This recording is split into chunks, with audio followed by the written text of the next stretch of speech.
So hello everyone, welcome है आप सभी का मेरे यूट्यूब चैनल कोड्स नैशेस में। एंड आज हम स्टार्ट करने वाले हैं हमारे क्लास 12 के टॉपिक को, जो कि है स्ट्रक्चर्ड क्वेरी लैंग्वेज, जिसे हम एसक्यूएल भी कहते हैं। ये हमारे चैप्टर 11 है क्लास 12 का। तो चलिए बिना देर किए हुए शुरू करते हैं।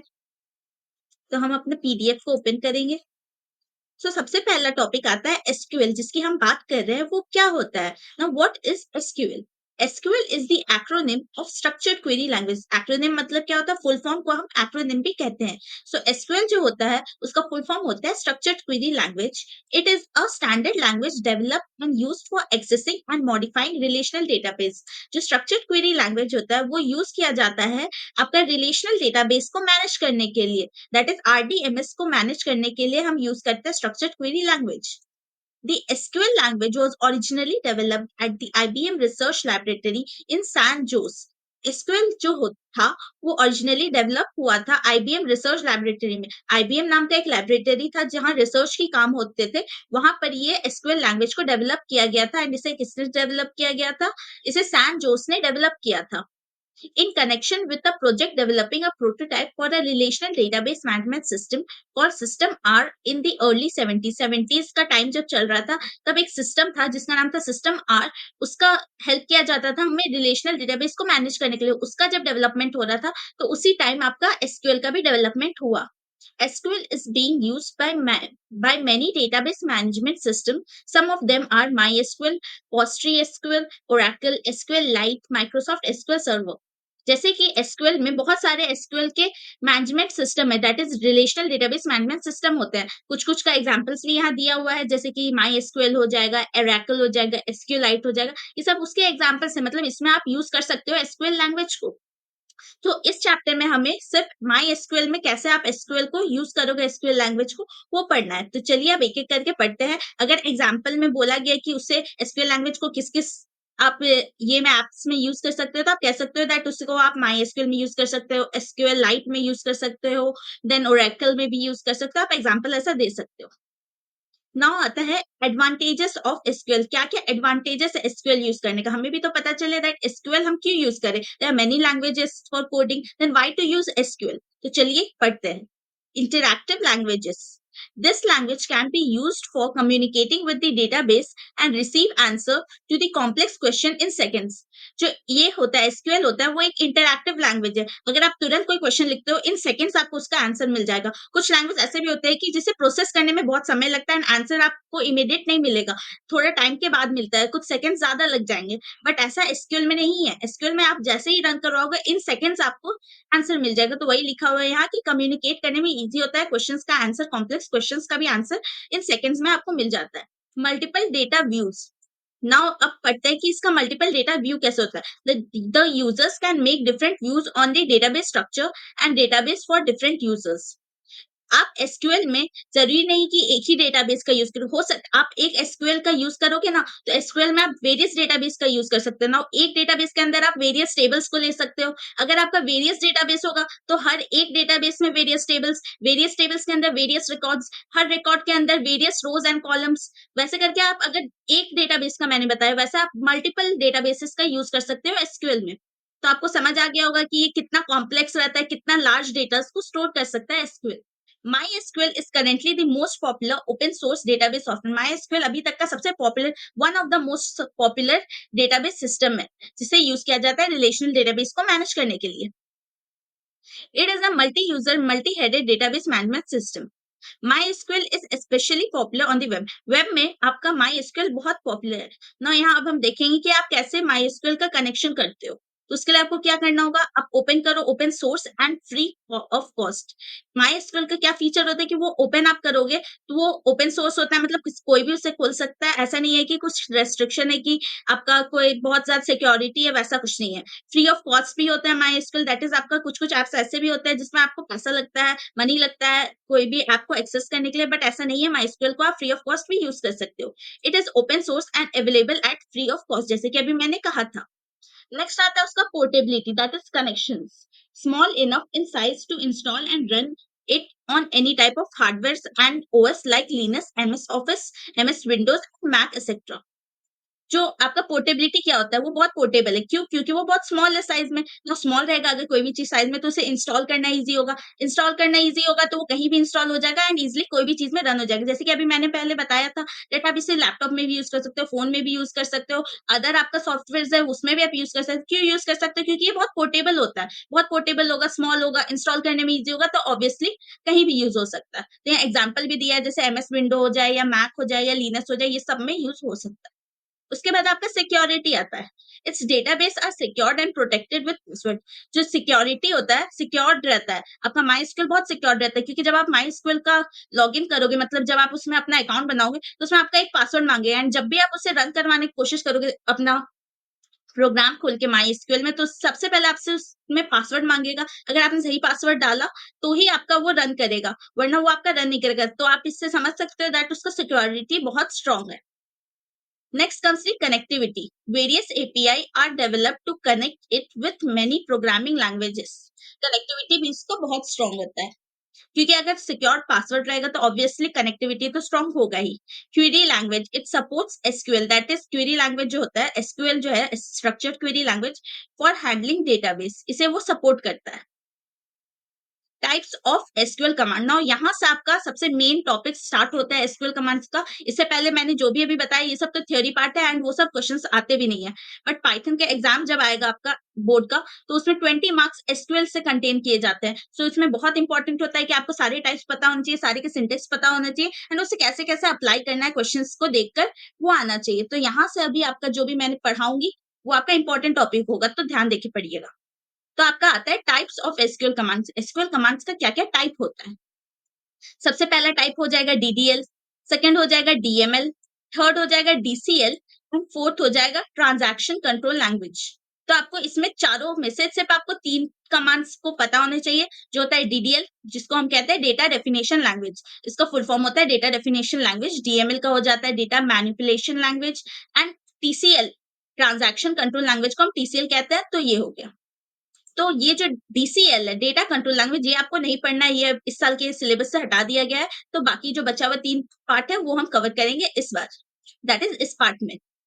सो डीडीएल से आपको समझ आता है। अगर आपसे पूछ दिया that what is the DDL, तो सबसे पहले तो आप बोलोगे कि DDL stands for data definition language. उसका फुल फॉर्म लिख दोगे, 1 मार्क्स हो गया। कभी भी ये क्वेश्चन अगर आए व्हाट इज द डीडीएल या व्हाट इज द डीएमएल या व्हाट इज द टीसीएल, तो आपको 2 मार्क्स का आएगा। सो 2 मार्क्स में पहले तो आप पहला पॉइंट आप क्या लिखोगे उसका फुल फॉर्म लिख दोगे। सेकंड उसमें आप क्या लिखोगे, अगर 2 मार्क्स का है तो आपको एटलीस्ट 3 लाइन्स तो लिखने ही होंगे। पहला तो फुल फॉर्म हो गया, सेकंड आपको लिखना होगा कि वो क्या है, वो क्या के लिए यूज़ किया जाता है एंड थर्ड उसका एग्जांपल्स लिखना होगा।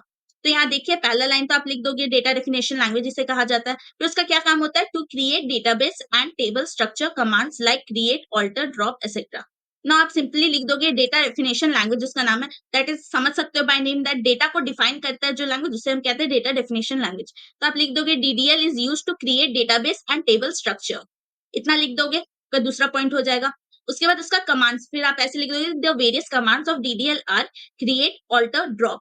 ऐसे आप लिख दोगे तो ये आपका हो जाएगा। अब इसमें एक चीज होता है जो मैं आपको बता देती हूँ, ये डीडीएल जो आपका है इसमें आप देख सकते हो कमांड क्या-क्या है, क्रिएट है, ऑल्टर एंड ड्रॉप है। तो आप इसको एक एग्जांपल से याद रखो, दैट इज ट्रिक से याद रखना कि डीडीएल है तो इसका मतलब कैड रहेगा, सी ए डी। ये मैंने लिख दिया है, आप ये याद रखिएगा। डीडीएल जैसे ही बोला तो आपको कैड याद आना चाहिए। डीडीएल का फुल फॉर्म तो आपको याद हो ही जाएगा, डेटा डेफिनेशन लैंग्वेज। फिर आप डीडीएल का नाम से समझ आते हैं डेफिनेशन लैंग्वेज, तो क्या करेगा, क्रिएट करता है आपका डेटाबेस और उसका टेबल सबको क्रिएट करने में हेल्प करता है। एंड उसका एग्जाम्पल में आपको कैड का ट्रिक याद रखना है। कैड से आप समझ जाओगे, क्रिएट सी से, ए से ऑल्टर हो जाएगा एंड डी से क्या होगा, ड्रॉप। डी से आपको हमेशा याद रखना होगा डीडीएल में ड्रॉप होता है। और डीएमएल अब पढ़ते हैं, डीएमएल में क्या होता है, डेटा मैनिपुलेशन लैंग्वेज उसका फुल फॉर्म होता है। ना नाम से आप क्या समझ आता है, डेटा को मैनिपुलेट करता है, दैट इज कोई भी चेंजेस लाना होगा डेटाज में तो वो काम करता है आपका डीएमएल। आपको क्रिएट करना होगा अगर टेबल या डेटाबेस को तो आप डीडीएल यूज करोगे। अगर उसमें कोई चेंजेस करना होगा, मतलब क्रिएट तो हो गया बट अब उसमें आपको कुछ कुछ चेंज करना है, मान लीजिए आपको नाम नेहा से हटा के निशा करना होगा या आपको स्टेट चेंज करना होगा, ये सब जो काम होता है ये सब आपका डीएमएल के थ्रू होता है। नाउ डीएमएल क्या होता है, डीएमएल जो स्टार्ट करता है डेटा मैनिपुलेशन लैंग्वेज से। नाउ आपको समझ आ रहा है बाय नेम कि क्या होता है, डेटा को मैनिपुलेट करने के लिए यूज किया जाता है data manipulation language, that is DML. जैसे आपने अगर आपको कोई टेबल को क्रिएट करना है या डेटाबेस को क्रिएट करना है, तो क्रिएट वाला काम तो आपका कर देगा DDL, that is data define करने वाला लैंग्वेज। अगर आपको किसी उसमें आप चेंजेस लाने हैं, मान लीजिए आपको स्टेट चेंज करना है, हरियाणा से आपको दिल्ली करना होगा या नेम चेंज करना होगा, मार्क्स चेंज करना हो, तो इस तरह का जो भी आपको काम करना होता है, तो उसमें आपका यूज होता है DML command, that is data manipulation language use होता है। नाउ वो क्या होता है उसका एक स्टेटमेंट भी आपको लिखना होगा। अगर व्हाट इज अ डीएमएल में आ गया तो पहला तो आप लिख दोगे कि डेटा मैनिपुलेशन लैंग्वेज, उसका फुल फॉर्म है। सेकंड में आपको उसका डेफिनेशन लिखना होगा। नाउ डेफिनेशन में क्या लिखोगे? Data manipulation language is used to record rows related operations, commands like select, insert, delete, update etcetera. इसे आप दो लाइन में तोड़ के लिख दोगे। नाउ इसका कमांड्स क्या क्या दिया हुआ है? Select, insert, delete and update. Now इसका ट्रिक मैं बता देती हूँ, इसमें आप याद रखिएगा यूआईडीएस। जैसे आपका यूआईडी होता है ना, यूनिक आईडी, तो वैसे ही आप इसको याद कर सकते हो कि डीएमएल क्या होता है, यूआईडीएस ट्रिक से आप याद कर सकते हो। डीडीएल का हो गया CAD, create, alter, drop. DML का क्या हो गया? UIDS, that is update, insert, delete and select. ये आपका हो गया। बस आपको ये चीज इसमें ध्यान रखना है, डीडीएल एंड डीएमएल में क्या डिफरेंस है।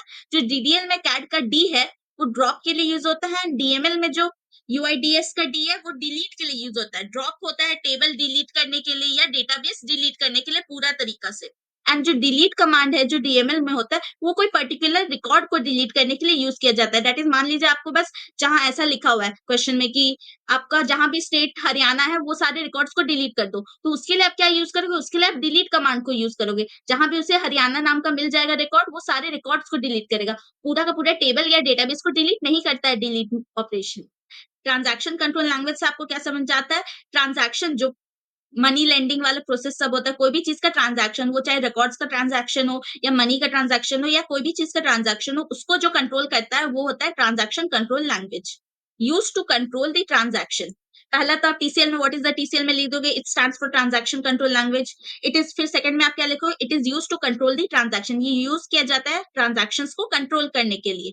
फिर उसके बाद थर्ड में आपको लिखना होगा कि the commands used for TCL is commit, rollback and save point. ये तीन होता है आपका कमांड्स जो आपका यूज होता है टीसीएल के लिए।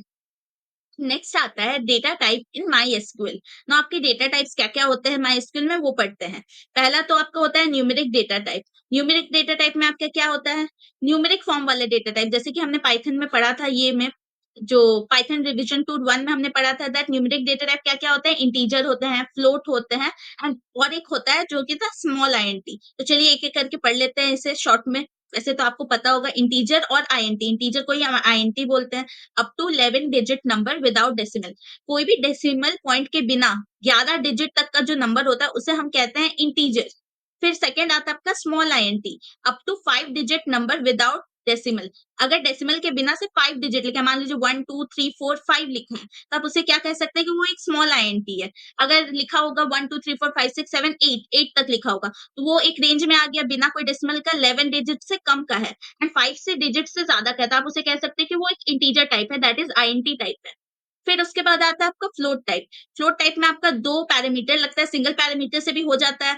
बाय डिफॉल्ट एक पैरामीटर लग जाएगा जीरो का, एंड अगर आप पैरामीटर देते हो तो आपका पॉइंट के बाद वो पैरामीटर लग जाएगा। ना फ्लोट क्या होता है? Stores real numbers up to m digit length with the decimal place. ना आप ऐसे लिखोगे, अगर यहाँ एग्जांपल में आप देख सकते हो फ्लोट 10,2, तो ये क्या समझेगा? आपका जो फ्लोटिंग पॉइंट है, मतलब जो पॉइंट दैट इज डेसिमल के आगे जितना भी नंबर स्टोर होगा, 10 डिजिट तक का नंबर डेसिमल के आगे स्टोर होगा, एंड डेसिमल के पीछे आपका 2 डिजिट तक का नंबर स्टोर होगा। जैसे यहाँ एग्जांपल में आप देख सकते हो, कैन स्टोर 1 2 3 4 5 6 7, दैट इज कितना डिजिट हो गया आपका? 7 डिजिट हो गया। यहाँ आप और 3 डिजिट डाल सकते हो, दैट्स इट 10 डिजिट आप डाल सकते हो डेसिमल के आगे, एंड डेसिमल के पीछे आपको 2 डिजिट ही डालना है या उससे कम। तो आप देख सकते हो 8 9 यहाँ डाला हुआ है, दैट इज 2 डिजिट डाला हुआ है। अब सेकंड डेटा टाइप जो आपका आता है वो होता है date and time data type. दो टाइप का डेटा टाइप इसके अंदर भी आता है। जो होता है डेट, एक फंक्शन होता है, एंड एक टाइम फंक्शन होता है। नाउ डेट फंक्शन से आपको क्या समझ आता है? कोई भी तारीख को स्टोर करने के लिए जो फॉर्मेट होता है उसे हम कहते हैं date function. Stores data in Y Y Y Y, 4 Y, फिर मंथ का 2 एंड डेट का 2 फॉर्मेट। ना आपको पता है कि डेट कैसे स्टोर होता है? आपको अगर डेट लिखने बोलता है, या हम लिख के भी दिखाते हैं, तो आपको डेट कैसे आप लिखते हो? मान लीजिए हमने यहाँ लिखा है 10, फिर यहाँ स्लैश दे देते हैं, सितंबर हमें लिखना होता था तो हम क्या लिखते थे? 09 लिख देंगे, एंड फिर क्या लिखेंगे? अगर हमें ईयर लिखना होगा, मान लीजिए हम यहाँ लिख देंगे 2007, ये हमने लिख दिया। तो इससे आपको क्या समझ आता है? 10 आपका डेट हो गया, 09 आपका मंथ हो जाता है एंड ईयर आपका हो जाता है 2007। वैसे ही अगर आपको एसक्यूएल में अगर डेट फंक्शन को यूज करना है तो उसका क्या फॉर्मेट हो जाता है, पहले आपको ईयर लिखना होगा। सो आप कैसे यही चीज को लिखोगे, यहाँ पहले आप 2007 लिख दोगे, हम यहाँ लिख के भी दिखा देते हैं, यहाँ आप 2007 लिख दिए, फिर उसके बाद आपको मंथ लिखना पड़ता है। सो आपका मंथ क्या है, 09। सो आप यहाँ 09 लिख दोगे एंड आपका जो डेट होता है वो सबसे लास्ट में लिखाता है एसक्यूएल के फॉर्मेट में, तो आप यहाँ 10 लिख दोगे। सो ये आपको समझ आ गया होगा। ये हो गया तरीका आपका एसक्यूएल में डेट को स्टोर करने का। नेक्स्ट आपका आता है टाइम। स्टोर्स टाइम फंक्शन क्या करेगा, आपका टाइम को बताता है। Stores time in hour, minute, second. आपको सिंपली याद रखना है, डेट हो या टाइम हो, बड़ा से छोटा फॉर्मेट में स्टोर होता है। डेट में आपका सबसे बड़ा क्या होता है, सबसे पहले तो ईयर आएगा क्योंकि वो सबसे लार्ज होता है। फिर उससे छोटा क्या होता है, मंथ होता है, तो मंथ आपका स्टोर हो जाएगा। फिर उससे छोटा क्या होगा, आपका डेट स्टोर हो जाएगा। वैसे ही अगर टाइम आता है तो टाइम में आप सबसे बड़ा किसे कह सकते हो, आर को कह सकते हो। आर से छोटा क्या होता है, आपका मिनट होता है। मिनट से छोटा क्या होता है, सेकंड होता है। सेकंड से छोटा भी अगर कुछ होगा तो वो हो जाएगा, बट यहाँ तीन ही फॉर्मेट तक का रहता है स्टोर करने का। सो उसे आप आर, मिनट, सेकंड के फॉर्मेट में स्टोर कर सकते हो। यहाँ देख सकते हो टाइम में क्या लिखा हुआ है, stores time in are, minute and second format. तो आपको ये वाली बात भी समझ आ गई होगी। अगर आपको यहाँ टाइम कुछ लिखना होता है, मान लीजिए आपको यहाँ लिखना है आर, तो आप आर क्या लिखोगे, जैसे कि आपका 11 हो गया आर। फिर आपको मिनट लिखना है, मान लीजिए आप यहाँ लिख दोगे 38 मिनट, ठीक है। एंड फिर सेकंड आपको लिखना है, मान लीजिए 2 सेकंड हुआ है, तो आप लिख दोगे 0 एंड 2 लिख दोगे, कुछ इस तरीका से। तो आपको फिर ये वाला से समझ क्या आ रहा है कि 11 घंटा 38 मिनट एंड 2 सेकंड हो रहा है आपका टाइम। सो ये आपको समझ आ गया होगा। इसे अब हम डिलीट कर देते हैं। नेक्स्ट आपका डेटा टाइप आता है स्ट्रिंग और text data type. Now string data type से आपको समझ आ जाता है, दो टाइप का स्ट्रिंग डेटा टाइप होता है, एक होता है कैर एंड दूसरा होता है वेरकर। कैर क्या होता है, फिक्स्ड लेंथ का जो भी स्ट्रिंग कैरेक्टर को स्टोर करने वाले को हम कहते हैं कैर। एंड वेरकर क्या होता है, वेरिएबल लेंथ का स्ट्रिंग को कंटेन करता है वेरकर। तो ये हो गया। नेक्स्ट आपका क्या लिखा हुआ है, डेटाबेस कमांड्स इन माईएसक्यूएल। अब हमें पढ़ना है डेटाबेस का कमांड्स कैसे कैसे यूज होता है आपका MySQL. Getting list of available, तो इसे मैं डायरेक्ट आपका माईएसक्यूएल सर्वर में ही रन करवा के एक एक करके दिखा देती हूँ। एक पहले तो हम क्या पढ़ेंगे, पहले हम डीडीएल के कमांड्स पढ़ लेंगे, फिर डीएमएल के कमांड्स पढ़ लेंगे, फिर टीसीएल के कमांड्स पढ़ लेंगे, फिर और भी कुछ कुछ स्मॉल स्मॉल कमांड्स होते हैं जिसके चलते सारे कमांड्स को कनेक्ट किया जाता है, वो सब पढ़ लेंगे। लाइन बाय लाइन पढ़ेंगे तो ज्यादा से अच्छा से समझ आएगा। यहाँ पीडीएफ में भी आपका प्रोवाइडेड है, बट यहाँ मिक्स्ड में प्रोवाइड है, तो हो सकता है आपको कंफ्यूजन। नेक्स्ट अभी हमें कवर करना है डीएमएल को, that is data manipulation language को। एंड थर्डली हमें कवर करना है टीसीएल को, that is transaction control language को। तो इसे हम नेक्स्ट पार्ट में कवर करने का कोशिश करेंगे। तो अभी के लिए रिवाइज करते रहिए क्योंकि ये पूरा 20 मार्क्स कंटेन करता है आपके एग्जाम्स में। सो कीप रिवाइजिंग एंड अभी के लिए bye bye, see you in the part 2।